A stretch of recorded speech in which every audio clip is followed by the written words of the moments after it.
Hi, I'm Nitya Alankrita. Hi, I'm Alankrita. Hi, I'm Zoya Akhtar. Hi, I'm Reema Kagti and you're watching Bollywood Times. If you want to know what heaven really looks like, you got to see my next guests in close-up. Cameraman, close up on these four beautiful ladies here. Zoya Akhtar, welcome to Bollywood Times. Alankrita, Reema. Thank you. Nitya Alankrita. Hello. Welcome to Bollywood Times. Thank you. Yes, this is heaven. Heavenly. Let me first begin by congratulating Zoya Akhtar. I had tweeted that Da Vinci made Mona Lisa. No, seriously, Van Gogh made The Starry Night. Michelangelo made The Creation of Adam. You can't do this to me. Zoya Akhtar made Gully Boy. Oh. And Reema. Yes. You know, what have you done? Like, this was an effect after I watched Dil Chahta Hai years ago, and it's, I don't know. Thank you so much. Thank you. Thank you for an inspiring film. Thank you. Which has just not entertained, but it's kind of, वो blot हो जाता है ना, वो हो गया. So thank you so much for Gully Boy, and congratulations to all four of you for Made in Heaven. Thank you. That was another surprise before Gully Boy. Wow, what is this?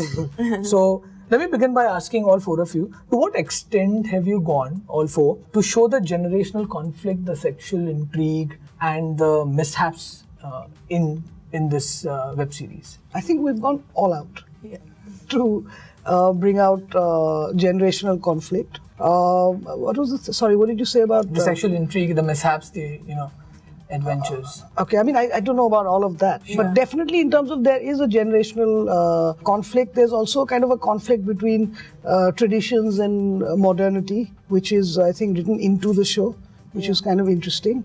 Yeah, I wouldn't say it's sexual intrigue. I think it's healthy, it's normal, it's natural, it's regular sexuality, but within those characters and those stories and those narratives. Okay. Yeah. I think the idea was to first create a story and the characters, and within that, of course, as writers, they've managed to create a beautiful juxtaposition between, because it is about weddings, and I think the juxtaposition of these characters, two main characters and the other protagonist, and their internal journey, and I think it deals with quite a few of the things that you just said. Okay.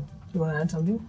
Just that I think it is quite a character-driven show in many ways. So I feel like a lot of the stuff has emerged because we were, digging deeper into the characters and kind of unraveling them. So even in the episodic stories, we try to do that, even though you meet those characters only, for that episode. So I think the idea was to just keep digging deeper into who those people are, and I think everything else emerges from there. Okay, I want to ask Reema and Zoya, what's the recipe for writing vivid characters? And because you've written in the past so many characters, diverse characters, how do you, is there a repeat point where, okay, I think I've written this trait for this character, I want to stay away from it? No, because no, I don't stay away from a particular trait for a character because people are like that. There are more than one person that's angry or more than one person that's ambitious. So it doesn't work like that. It's how you. I think for me, it's like a mix of people I know in real life and fiction, and I don't ever get into like my character wouldn't do that. My character does whatever I want my character to do, and I make it make sense. Nice. You know what I mean? Yeah. That's the point of writing the character. Right. So there's no my character wouldn't do this. I don't think we go and there. also, we just go wherever we want. And I wouldn't stay away from a trait just because we've given it to another person before. Yeah. Sure. I think that even if you give the same, that's the challenge as a writer. How do you take something and make people see it in a new light?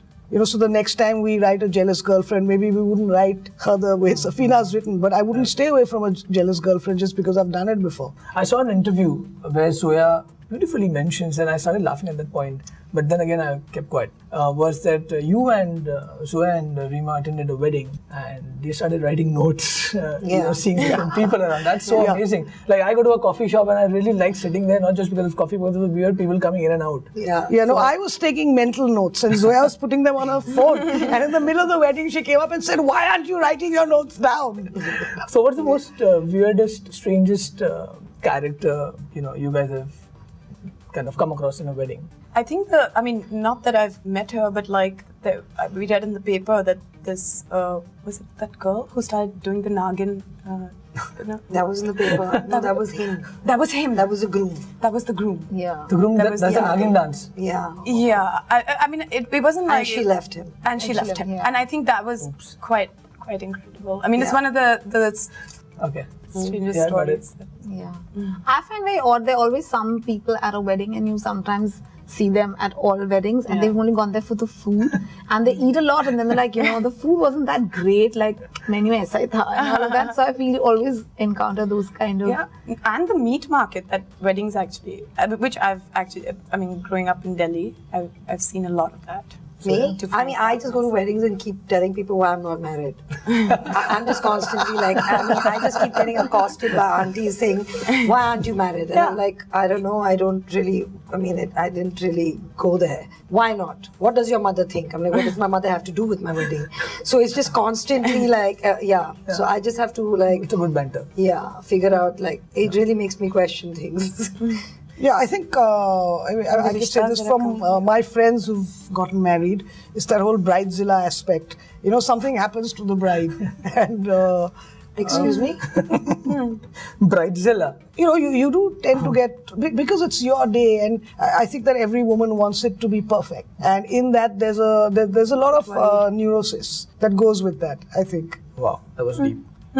She's still thinking. Not Nitya though. She was the most. I just wanted her to come in and coolest non-bridezilla bride ever in the I history just of wanted bridedom. to end with that. What's the night before you go on the first day of your shoot? I'm always nervous. I mean, I always have butterflies in my stomach, and I'm always very nervous. Even if it's like a one-day shoot, I'm nervous. It's weird, I have to say, because I'm nervous generally throughout. But on that day, I sleep really well, like a baby. Actually, it's happened to me like just before my film, even on this. I don't know what it is. I guess I am nervous, but I work myself up to making sure that I get good sleep. Because the rest of the schedule I don't. I'm always nervous before the first day of any shoot, and I think once you've gotten through the first day, then it's fine. But I think for me, the first day is always like you're just jumping into something. Yeah, and you feel like you've forgotten everything and what's going to happen to you. But it all comes back, and then it's good. So, No, I was only nervous before the first day of shoot on Luck by Chance. Like, I had anxiety, and I hadn't had it till that moment, and suddenly it was like, this is it, and it's tomorrow. And I remember going to my brother's room, and there was a bunch of like, the DP was there, Carlos was there, Alvaro was there, my brother Abhit, Ritesh, there was a bunch of boys, and I was like, I'm nervous. And they were like, in that case you should drink. And that was the end of it. That was it. I had 2 drinks with them. I went to bed, and I have to say, I have never ever been nervous to go on a set again. I mean, the minute I started shooting, I don't get nervous. I mean, I get nervous before, I feel sick before screening a movie, before I present the film. I feel sick to my stomach, like I'm nervous. The first screening is always Like harrowing. that makes me nervous, but I'm never nervous shooting, never. Me too, I have to say. It's the screening. Yeah, the screenings are That even if it's like a rough cut, I'm showing people, I'm nervous. Lucky you and I me. know. Nervous people. No, shoots don't make me nervous. I was talking to Jim and Arjun about the fact that whenever I see an Excel product, besides it being entertaining and then thrilling, there's something I take back home. Okay, may I just stop you to remind you that this is Excel and Tiger Baby? And Tiger Baby. Yes, I was just about to say that. But now the Tiger Baby has come into the picture. I don't know what the thought process is. Like, you see a lovely alliance of course, great minds coming together, which is right here on the show. But will it change in terms of the deeper meaning of every film that you come out with, or every now that the series? See, Excel is a company which is Ritesh and Farhan, and they will continue with their ethos and their vision and their legacy, and that's fine. And kind of on some level matches us, which is why we want to co-produce with them as of now. And we have our own philosophy for Tiger Baby. And when you get to a stage where you're comfortable with the work you do, you want to expand that. You want to be able to A, own your work.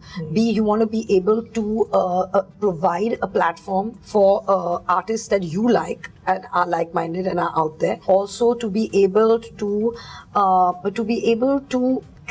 create and put together stories you want to tell that won't necessarily match other people's sensibilities or tell them. So when you come to a certain position where maybe you have a little heft and you can put your power behind telling a story, then at least that's where I'm coming from.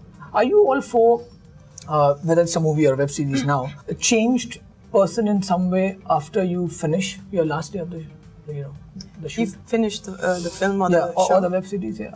Are you a changed person? I think there's great learning in every thing that you do. I mean, I started out doing 24. That was my first directorial thing, besides some commercials that I'd done. And I think that I hope that I continue to learn something each time. And it's like honing your craft, actually. So there's been great learning from this show, definitely. The collaboration that I've had with people that were initially my bosses, which was Reema and Zoya at one time. And also, like, this has been very enjoyable just because of the huge collaboration that's been. We also have another director, Prashant Nair, who's not here. And it was lovely working with just different minds, but also kind of getting everyone onto the same page. And the number of DPs that we worked with and just the crew. And Reema, are you a changed person? I think it does. I mean, everything Better? changes you. Better, yeah. Yeah, I think so. better, Nitya. yeah. Thank you. But yeah, I think so. Sometimes you can tell. It's sometimes it's imperceptible. But I think life changes you, experiences change you. So something like this does too. Yeah, definitely. I think one grows with with everything that one does. Yeah, and I think and if that wouldn't happen, I think it would be very weird because I think things are not static and life is not static. So you keep growing. Yeah, I know it's also a very intense experience shooting a film. Especially when the way we all have shot our movies, it's always been one schedule from start to finish. So it's a very intense experience, and you're spending a lot of time with a particular, with 200 people, and that becomes home and family and your existence for that time. So for me, the first, it's such a high, and there's you're operating on adrenaline that when it ends, there's a certain crash. There's a certain sense of like an emptiness, like it's gone, like something it's over. I think that's the one feeling I've had with each project ending.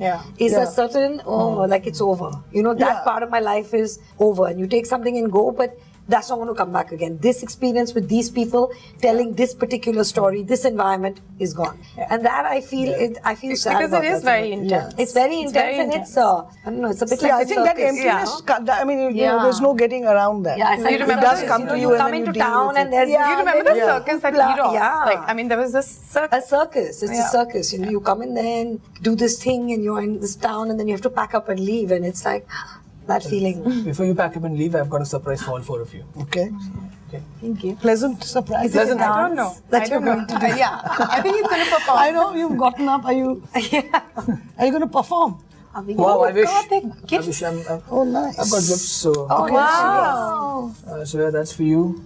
Oh wow! Thank you so much. And Shreema, books. that's for you. Thank How you. amazing. Oh, nice. Thank Oh you. wow! What a beautiful Very gift. nice. Thank you. Thank you. And Nitya.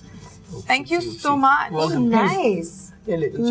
Thank you so much. Thank you. We can borrow each other. Oh yeah, you can then have a fist fight, but it's the personal That's note a for really each. lovely We can share them. Yeah, you can. Always, guys. You can. Oh, what a lovely note. Yeah. Yeah, that's lovely. Thank you. Thank you. Thank you so much. Thank you so much. So tell me, now that you guys have got the books. Now that you've bought us got the over. books. Well, what is the one in the near future? Will we see any one of you, probably all four of you, adapt a book to, and which one are you wanting to?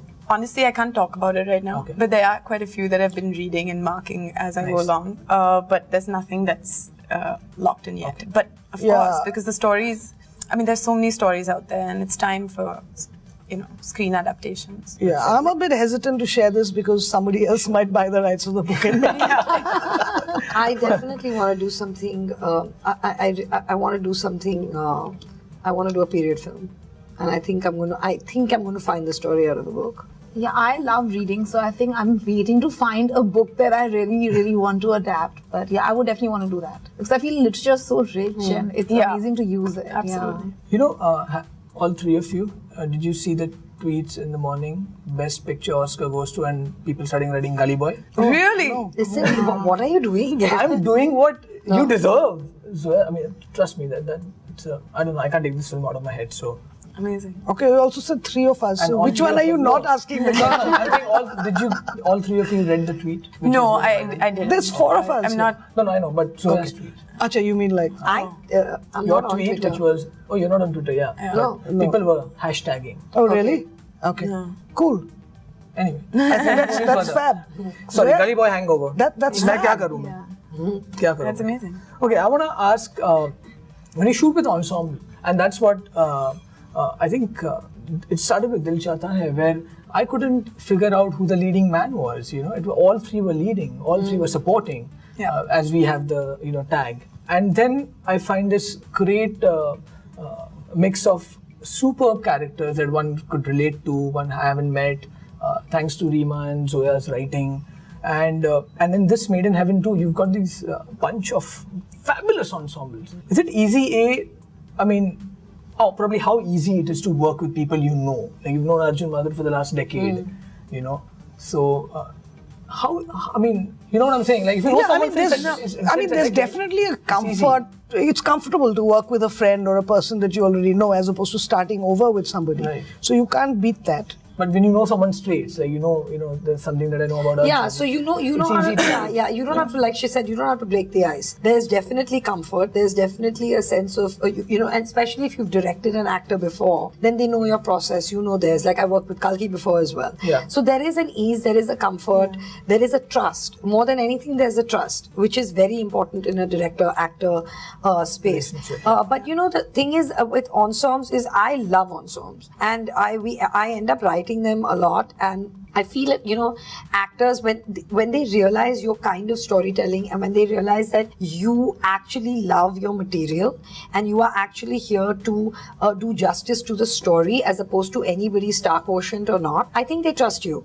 They know that you will justify a character and you will bring that arc together and you will tell the story the way you narrated it, as opposed to, this one's a bigger star, so more scenes of this person or that. It doesn't work like that, and you'll end up ruining the material, So I like a lot of characters. I like films that are populated with people personally, and I like stories that intertwine, and so I have fun doing it. And I've been very lucky that I've worked with very good actors that have been team players, So the egos don't come in. Like even on this, we had, we had a really, really good cast. We had a lot of fun. Yeah. Amazing We had a cast. lot of fun. I mean, I personally hadn't worked with most of them before, but I think there's, as nice as it is to to have worked with people in the past, but I find actors quite an interesting breed, because they come and they're, they give themselves to the story and to the directors, and it's quite nice, that relationship between directors and actors, and how to kind of work with them, mold them, bring out the character, leave the person behind, and that's very exciting, and that's why I love what we do. Reema, at any given point in creating this Made in Heaven, you thought that, why not, let me just direct one episode? Yeah, I would have loved to direct. I mean, initially the plan was to direct an episode, but unfortunately, things worked out where both Made in Heaven and Goal were shot simultaneously. Okay. So, I was in UK throughout. Now, if there was a web series made about each of your life, Alankrita, what would it be titled? Oh my God. Oh my god. Well, I don't know. Okay, I'll come my back to you. I'm have to think. It's really hard to speak Yeah, about for yourself. yourself, no? Okay, speak about her then. Yeah. You know her better. About Alankrita's life. I think I would, something with censorship. Yeah, I would take a extract from the censor note on your film. Yeah. Censor and sensibility? Chalo. Okay, Let's give Zoe Nitya? one. See, this is where we need This the is writers' very- room and Yeah. everyone to come together. We need to come together. Yeah. We can't just throw loose words around about us. We'll come prepared next time. Yeah. Okay, you can. Okay. Well, tell me, after you finish shooting, okay, another most interesting, or probably, I don't know how I put it, is the edit. Who sits on the edit? besides the editor, you all four, because you're so involved in a series like this, would you want to see that? You know, I think Sure, I think all of us sat on do? Made in Heaven. I think we all did our individual episodes. Okay, And nice. then everybody viewed it, Yeah. and then we had like collective consensus, and we had discussions, and then we made changes. So it was a very democratic process. So every director had their pass, and they put, what they wanted out there. And then when you are viewing it, sometimes the editing is not just about the cutting; it's also about the narrative and the story. Exactly. And if something happens in episode 2, it's going to affect it's- episode yeah, 7. nice. So you need to be on the same page. You need to actually be able to chart that course together. So everybody did each their own episodes. Yeah. Then we would watch it, and then we would see it together and see. Yeah, I what mean we it need was to fix. it was totally combined and collaborative kind Yeah. of process. pretty much like the writing and directing. Like Yeah. everyone, all the directors came in, they did their individual Yeah. episodes. Of course, there was a tone that everyone had to follow, and even the actors were on board. I mean, they by then they knew their characters and graph. When you have a platform like Amazon, Netflix, and there's no censorship involved here at the moment, at least, and you rightly mentioned in the start of the interview that you've gone all out. Do you still restrict yourself into the process where, okay, I've got a platform here, I can go unabashed, unapologetic, but is there a It has to fit your limit? story. It makes sense for the characters. It's and about the limiting. Yeah. I mean, you can't be gratuitous. You can't just have violence because you can. You just can't just have sex because you can. Yeah. You just can't do. You won't just do things because you can. You Yeah. do them because they make sense. Yeah, It's things have to have a requirement- head and a requirement of tail. that You just story. can't. It has to. It has randomly to be, do something, Yeah, you know, and it can't when you're watching something, it has to organically take you there. It has to say something. There has to be some reason why you're seeing what you're seeing. Otherwise it's just. I mean, senseless. you're never doing stuff because you can. first sensationalizing anything. No. Like you don't do that, but like you let your characters and your story guide you through that. Yeah. But yes, is this platform liberating? Of course it is. That's a good word, liberating enough a platform. You think, again, Made in Heaven is that niche product because, there's a certain audience for the film, and this market's really opened up. Like everyone's got a smartphone, everyone's wanting to see things differently. No, I don't think it's niche at all. I think, anyway, hoping for a global audience, which is Exactly. very exciting. It's releasing simultaneously in 200 countries. So Wow, see, that's an advantage. yeah. Exactly. And Are you looking forward to it? Yeah. Of course. 200 countries. Wow. I mean, I you don't think know anyone where what's that's going to go. Yeah, and I you think don't know anyone who that's will pick it up. subscribed to Amazon Prime Video. How do you is our audience. in a film, you know that these are the reactions that are coming in. Of course. How do you kind of want to know what's the I guess through what the kind of internet. reactions? Yeah, Through I the mean, internet, it's- you that's know it, what it's people are reactions, saying. yeah. You'll also know how it travels. You know if your show is done well or not. We've heard of shows we'd never have heard of, and it's just recommendation. It's word of mouth. It's how it tracks. Yeah. You'll figure it out. Like That's word the of only mouth thing. is huge, I feel, on this platform because people are telling each other what to watch. Yeah. You're not really watching trailers like films, and you do. I'm not saying you don't at all, but for me, it's a lot of recommendations from friends, so that's word of mouth. I kind of like the ambiguity right now in terms of just because, you can't really say, like, it's not like a film releases and then there's the reviews in the box office Right. and all of that. Because there are shows that they just have their own destiny. Like a show like Fauda, for example. I mean, it came out years ago and then it found it like a completely new life years later. So I don't think that right now, it's also early days. We don't really know how word of mouth travels. And I think it has some sort of longevity. Okay, before I end this show, one web series you guys are binge watching right now, or you have binge watched before? Well, for me, Right it's Man in the High Castle season 3. Okay. I'm watching Marvelous Miss Maisel. Wow, lovely. Mrs. Maisel. Mrs. Maisel. I'm watching Russian doll. Actually, I've just finished watching it. I'm trying not to watch anything because I get addicted, but I did binge watch Marvelous Mrs. Maisel and Sex Education. Wow, ladies and gentlemen, in a few weeks or probably few days down the line, it's time to binge watch Made in Heaven. Thank you so much. Thank you. Thank you. Gracing Thank you for Bollywood. our Thank you. gifts. Thank you for That was wonderful lovely. books. Thank you. This God book bless. is lovely. Thank you.